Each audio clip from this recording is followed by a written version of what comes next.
with Dale, and Dale obviously a very well-known name in racing, but I hope that everybody realizes that Dale, in the last 5 Triple Crown races, starting with the Kentucky Derby last year, Dale has had 3 different horses competing in those races and finished in the top 4 in all 5 of those races, which is quite an accomplishment. And it wasn't until, of course, Shackleford won this race that you actually got over the hump and won. Were you surprised how much it meant to you? Yes, I was. It was. I mean, you can't describe a feeling until you have it. I mean, you keep thinking you're prepared for it.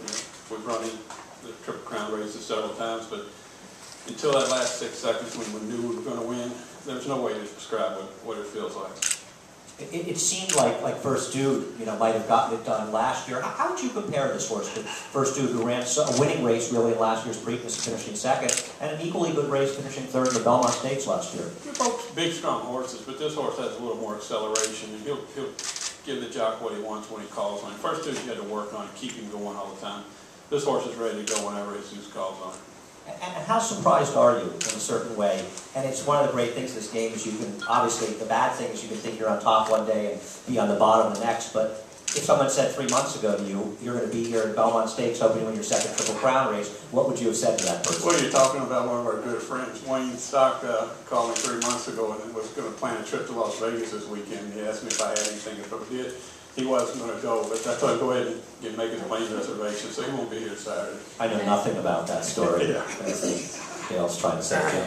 Jesus, having you here, it's people around the racetrack have known of you and your skills for a long time, but in some ways the racetrack's kind of a closed community, and I think until you won this Preakness, I think you finally opened up a lot of other people's eyes to how well you've ridden it.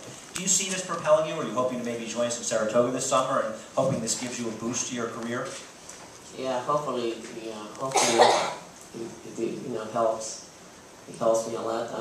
I know I have been riding for 22 years, and finally I got to accomplish one of my races, one of my races that I had in mind. It was a big and a well-deserved win. Are you concerned, because we were talking to John, of course, who rides at Belmont regularly and has so much experience, Ramon, and maybe that's what you like, Mucho Mantra Man. Are you hoping to get some mounts this week at Belmont and get yourself some experience racing over the circuit? Well, I hope I can get a couple. It always helps to ride a few before the big race. And what can you train her? Come on, what can you train her? No, but Dale's got some horses this week. I think you should be running. Yeah, but I'm confident I'll be able to do it. It's a tricky track and stuff. Have you watched other Belmont Stakes to maybe get some preparation for it? Yes, I have. I have been watching the past Belmonts, and I've been studying them pretty good. I was here 3 years ago. I was the last 2 weeks of the meet, and I was a little confused in the beginning, but then after that, it took me a couple races, and I was fine. Well, there's no reason for anyone to be concerned with the career that you've had. I'm sure you will do just fine out there, and wish you the best of luck.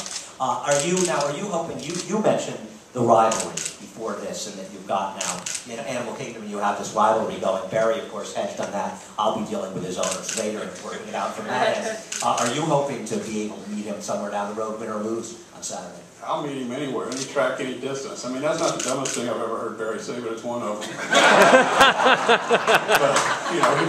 my wife was a Preakness, could have seen we could have went around again, he wasn't going to pass us. Well, we got it going on here. We're going to have to have a little Barry and Dale death match as soon as the thing is over. I look forward to it. You'll sit over there, Dale. Tony will be in between them in case anything breaks out. I want to thank you guys for being here. I want to wish you the best of luck on Saturday. Thanks again. Thank you.